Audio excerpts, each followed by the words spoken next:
FM. I'm Daniel Davis.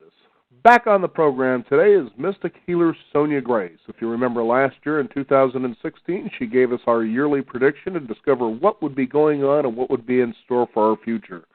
One of those particular predictions, though, one of our YouTube fans decided to point out she was wrong about, and that was that about Hillary Clinton not becoming our next president. But what she was right about is Hillary actually did win the popular vote, so that's the way that looks. But this year we're going to be into what she calls the Year of Hope for humanity to have a shared collective vision as we learn about what's going to be in store for us in 2017. I'd like to welcome to the On 50 radio program today our guest, Sonja Grace. Sonja, welcome back. Thank you, Dan. It's really good to be here, and Happy New Year. Happy New Year to you, too. Now, look, this election was certainly something that everybody was just befuddled by. What are your thoughts on what was going on there and what we can expect this year to look like, especially as Donald Trump is now our new leader? Yes, I think that, we, as a collective, we are working through bigger emotional vibrations. And one of the big emotional vibrations as a collective consciousness, and I mean karma, we're working through old karmic stuff as a collective, is shock. And a lot of people really, as a collective, experienced shock. They were just shocked that Donald won. They were shocked that Hillary lost. They were shocked all across the board. So this is something that each of us carries inside our own, process of karmic experiences. We've had shocking things happen to us in past lives. But as a huge world community, we have a collective experience. And I feel that the change and the shift in what's happening here is what we have also seen historically, and that these things have happened historically.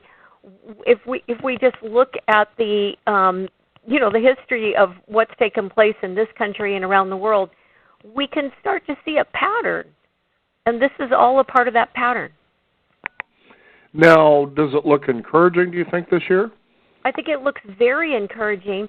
The one thing that's a little bit, topsy-turvy is the financial market. It will be kind of rocky from what I've seen, and it looks like, the first part of the year it's a little up and down. We have a little reprieve, and then it goes, kind of up and down again. So I think we're in for a wild ride, actually.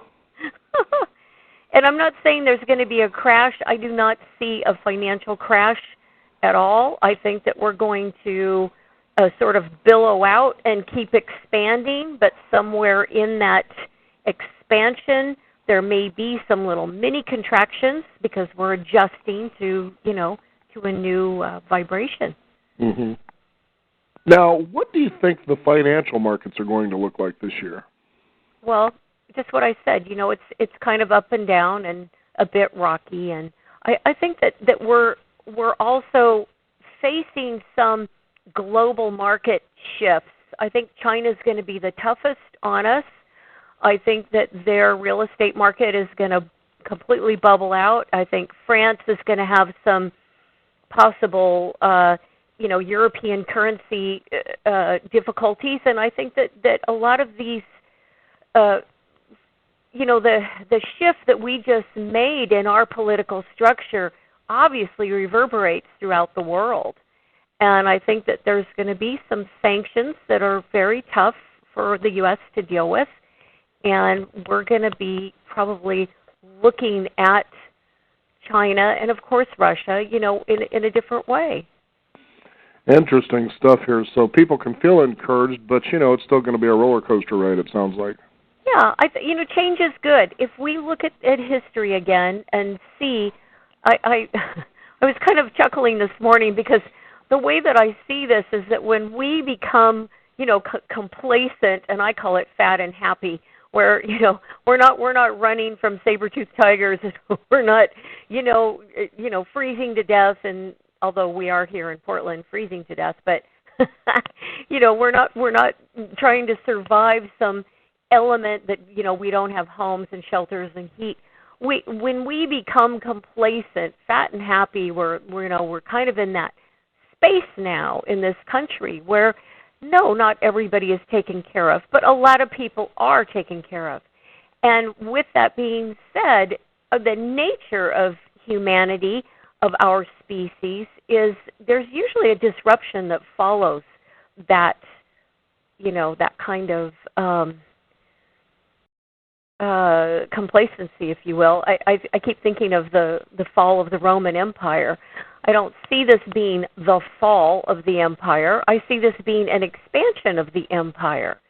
But with every expansion, usually there's a contraction. Gotcha.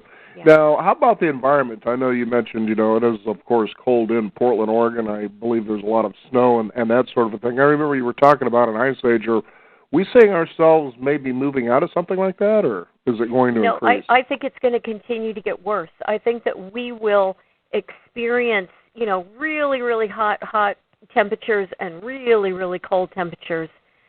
And as I've talked on your show before, this goes hand in hand with what I believe is the end of the process of ending dualism, this, real extreme good and bad, right and wrong, hot and cold. We're just experiencing dualism to its extreme, and the environment is reflecting this as well. And eventually, I believe that when this ice age does come, we will move into winter. And as they say on Game of Thrones, winter is coming. It will not stop, and it will continue on. Will we see this in our lifetime?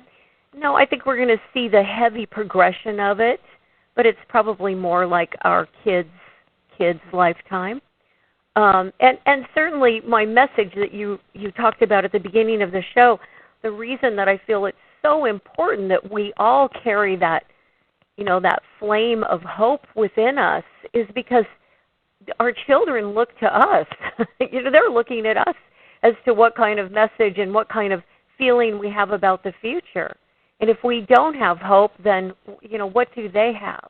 So I think it's important that we build the kind of future we want, and that people, most of all, listening to this predictions broadcast, that they're understanding that the future is completely in liquid form, and our thoughts, our ideas, our focusing, our energy is going towards shaping and creating that. So we're in a different vibration, being in the fifth dimension, and the way that the future gets formed is a completely different ballgame than it was, 5 years ago, 10 years ago, 20, 100, back all through that fourth dimension, which is centuries. We're in a different ballgame. So we have to become very conscious of what our thoughts are. Are you? And I ask your listeners this: are you walking around feeling that it's just going to be doom and gloom, and and this is it, and the world's going to come to an end, and blah blah blah? If you're having those thoughts, man, I would put the brakes on and turn that around, because your vibration of that is going out and contributing to other people who have that same vibration, and in fact, then that's what we will create. As you bring up the fifth dimension, share with our listeners why that's important to know what the fifth dimension actually is, as far as experience goes. Right. Well, I always describe it as in our galaxy, we swim in a particular soup. And that soup, since the time of Atlantis and Lemuria, has been the fourth dimension. It was much more based around, issues of love, heart-based sort of experiences. We have people from that, the fourth dimension, that really describe that. Joan of Arc, Shakespeare, the 60s. There's so many markers through the fourth dimension that really speak of heart-based themes. Prior to that was, of course, the third dimension, which was more power-based, and the Hittites fighting the Egyptians, and all that kind of power stuff. We are now in what I consider the fifth dimension, which is the soup that we all swim in throughout our galaxy. And this energy is much higher. It's a much higher frequency, a lot of people are getting, ringing in their ears. It's because they're actually hearing and tuning into this higher energy or frequency, as I call it. And people are having all kinds of symptoms trying to adjust to this higher frequency. It's not easy. We have to do work. We cannot sit back and be complacent. We have to really understand that in order to be in a higher vibration, we have to match it. It's not going to match us. We have to match it. So it's very important that people understand what the fifth dimension is and what we need to do to survive in this fifth dimension. Now, I'm kind of curious, too, when you talk about the idea that people need to be mindful about what they're thinking or what they're saying, try not to have, of course, either of those two things be down in the gutter, so to speak, that being in the fifth dimension seems to create a reality almost instantaneously, it would seem. That being said, being mindful of the fifth dimension and its workings, would that be a good way to express to our listeners setting goals can be a very important thing for you, and achieving those goals, too, can be a very important thing for you to consider in using your energy wisely within the fifth dimension and this year? Mm-hmm. Absolutely. I couldn't agree with you more. It setting goals, having sort of that vision, if you will. This is what I want to create. This is what I would like to manifest in my life. But please keep in mind, that we all have karma. We all have issues from past lives that are unresolved emotional wounds that we're trying to work through. And they're reflected in our early childhood of this lifetime because we brought that karmic experience with us, and most people have readily manifested it right away early on in their childhood. So when we can kind of figure out the map and understand that, when this happened to me when I was 2 years old, that there is a thread to that karmic experience into past lives. When we become aware of this and we start working on the inner level, we start doing the inner processing and working with the inner child and understanding that there is a fulfillment of your emotional needs that needs to happen on the inner plane as opposed to going outside of ourselves and fulfilling it outside. That's why our thoughts right now and everything that we're putting out there into the world, the universe, is so important because they're electrified. You can think, I want to talk to Sonja today. And not because of who I am, but because of this vibration we're in, I'm likely to hear you, Dan, say, wow, I got to call Dan. I really need to talk to Dan. And people are having this experience a lot. We're much more telepathic than we were. And the further we go into this fifth dimension, the more telepathic people will become. And of course, eventually, as many alien species, we will move into a higher frequency as a race of beings that perhaps no longer has the need to talk. And this is, thousands of years ahead. But this is the evolution of this experience that we're having. You asked me, Dan, about the environment, and I did want to say that I feel, and my guides were telling me that there's going to be some pretty big land mass shifts. Myanmar and Burma, I see a pretty big earthquake there with a possible tsunami on the eastern seaboard. I also was told that there will be a lot of sea life dying off in the oceans. I know we've seen this already, but even more so because before an ice age, the oceans, the waters will warm, and they are warming considerably.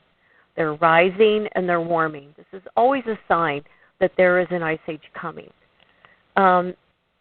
I think there's going to be a pretty big earthquake in China around the Hunan. It's south-central China. And I feel that, we're just going to continue to watch these extreme weather patterns. and scratch our heads going, wow, why is it 85 degrees in January and we had a huge snowstorm in April? Right. Mm-hmm. I remember those days, too, playing golf in the middle of January in a T-shirt. Now, you talk about landmass shifts and briefly about a potential earthquake in China. Do you see any other kinds of earthquakes or, let's say, natural disasters we may want to be aware of this year? As far as the West Coast goes, no, I do not. I think that we are, when I work on people, Dan, and I do healing work, I'm a long-distance healer, and I'll scan the body and see what's going on and go in and repair tissue and, whatever the problem is, I go in like a surgeon and repair it. I can scan the Earth's mass in the same way. And our tectonic plates, here all along the West Coast from Washington down to California, look a lot more stable. Like they're obviously they're not stable, but they're like lodged in really tight. Whereas on the Ring of Fire, it looks much less so in certain parts. So I don't see that happening here on the West Coast this coming year. I don't see it. Now, what about cyber attacks? We seem to be hearing more about this. In fact, now we're allegedly pointing our fingers at Russia for hacking into the election and, causing Donald Trump to become our president. And I don't know if I'm so convinced with that argument, but, what are your thoughts about these cyber attacks, and how do we see that in 2017? Again, I learned that these cyber attacks are happening frequently, and they are the number one new sort of war that's going on so many levels, and it's so subtle. And it's something that, the general population is not going to hear about until, 2 years later. It's like the notice from Yahoo. Oh, gee, everyone's emails were hacked back in October, but, you're finding out about it, and it's 5 months later or whatever. So it's like that, and I do see a rather large cyber attack happening next September that could compromise the U.S.'s whole system, big time. And I think that this is something that, is being worked on by many, many countries, including our own. I do have a very strong sense that we could end up in a war by October, and I don't want this to happen, so please, listeners, understand that I'm not putting that out there. I'm just reporting that what I was shown and my guides shared with me was this is a real potential. The wild card in the world to me, and has been for several years, is North Korea. And I see North Korea actually launching a nuclear warhead sometime this year. Oh, boy. Yeah. Yeah.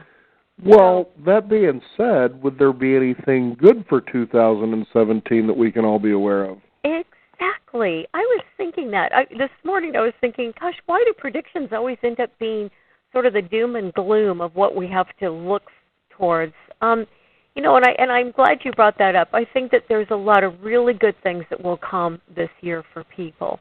One is I think there's going to be more prosperity and abundance throughout the country through this year. Two is I feel that there will be a balancing that we were not expecting from Congress and the Senate. And I'm not picking sides, and I would not choose sides here, but I think that there's a balancing that's going to be reached that's going to allow people to breathe a little bit more. I feel that people on the whole are going to experience this higher frequency, this higher vibration we're in with more ease, and that is with the intention that everybody's a little bit more mindful of their thoughts, and if they're being really negative, they need to, snap out of it. And if they're being, overly positive, they might want to snap out of that too, because the more we learn how the dualism works. You know, the pendulum swings really far one way and then it swings really far the other way. And the best place for all of us to be is right in the middle. And what I call that space in the middle is inner peace.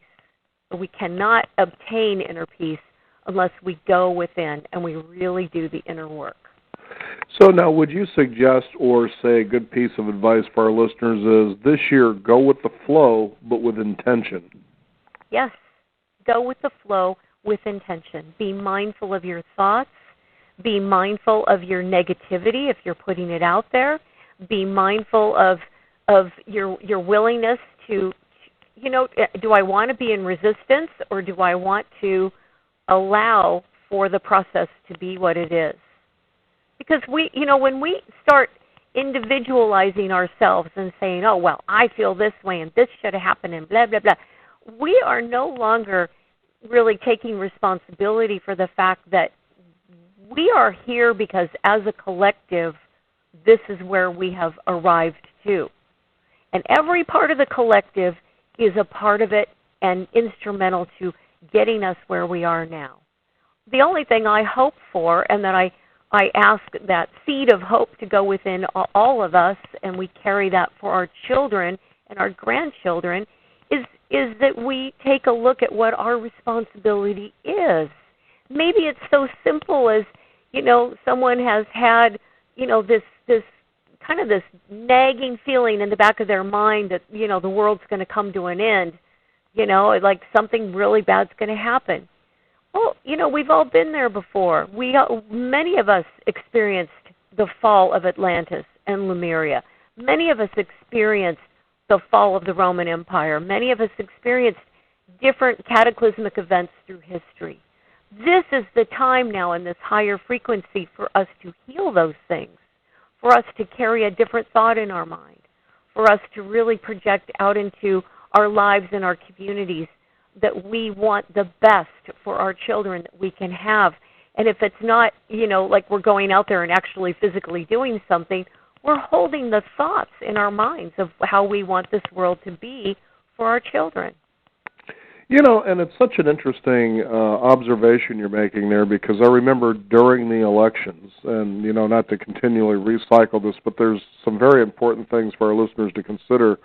That, like, for instance, in Portland, Oregon, we had this big uprising, you know, of anti-Trump protesters after he had won the election, deciding to start now breaking in windows and damaging property. And, you know, when you take a look at their messages of what they're upset about, who Donald Trump represents, and there's this litany of things, you know, he's a racist, he's this, that, and the other. And I say, well, if that bothers you, then you obviously see a problem that you've now become the solution for. So you believe beating in somebody's, you know, business windows or smashing their cars, those kinds of things, is actually going to help you achieve that which you so despise. Why don't you go out and be that example of something that you think is wrong with him and make that right, rather than making it worse, so to speak? Mm-hmm. Yeah, I agree with you, Dan. I think that I feel that the human race is very young. We're only about 4 years old, turning 5, and we have... And it certainly looked like that last year, didn't it? Yeah, it did. It did. Jumping up and down and throwing a fit because things didn't go your way. Well, that's just the way the world works a lot of times. Right, right. And we have this, you know, this experience as a very young species that we have to navigate and negotiate all of these emotions, these feelings. It's like we're handed this big palette and we get to, you know, paint our world with all these emotions and feelings that we have. And a lot of times they're so overwhelming, they block out our past, they block out what's really going on, because we can only see through that filter, and we become overwhelmed. I've watched entire countries become overwhelmed. I've watched the world become overwhelmed. And so to me, the real, you know, lesson here is for all of us to start absolutely feeling our feelings, but processing them and releasing them into the earth so that we're not blasting each other and breaking windows and tearing things down and becoming violent, but we're actually being more productive, by processing and releasing these feelings. And it's hard for people because, not everybody listens to your show. Isn't that true? Now, what would you have as a personal message for everyone listening today? My personal message is the message of hope, that we have to find the things in life that make us happy and that we delight in, like looking out your window here in Portland and seeing snow everywhere. It's just so beautiful.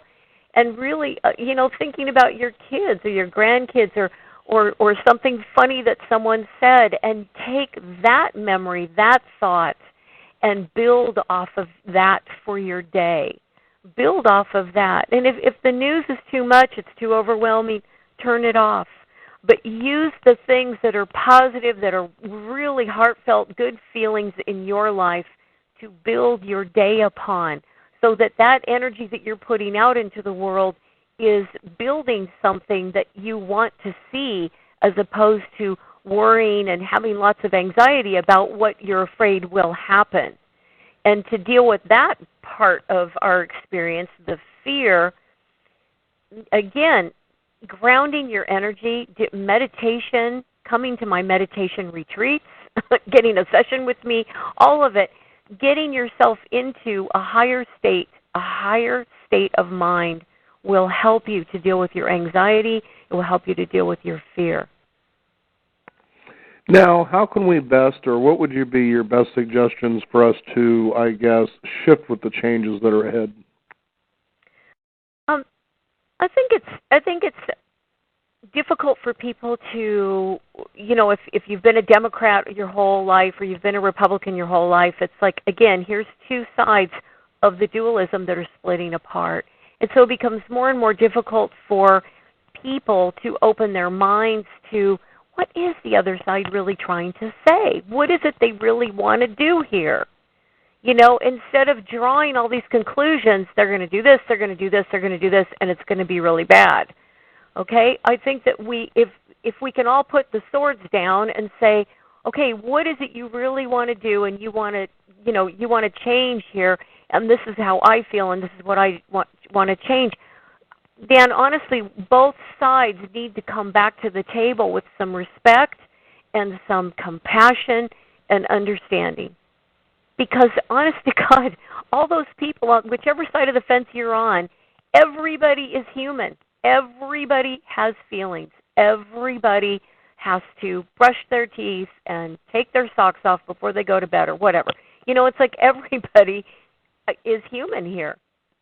And I feel we really dehumanize and, turn various sides of the parties into monsters, and, suddenly we're dealing with a whole nother ball game.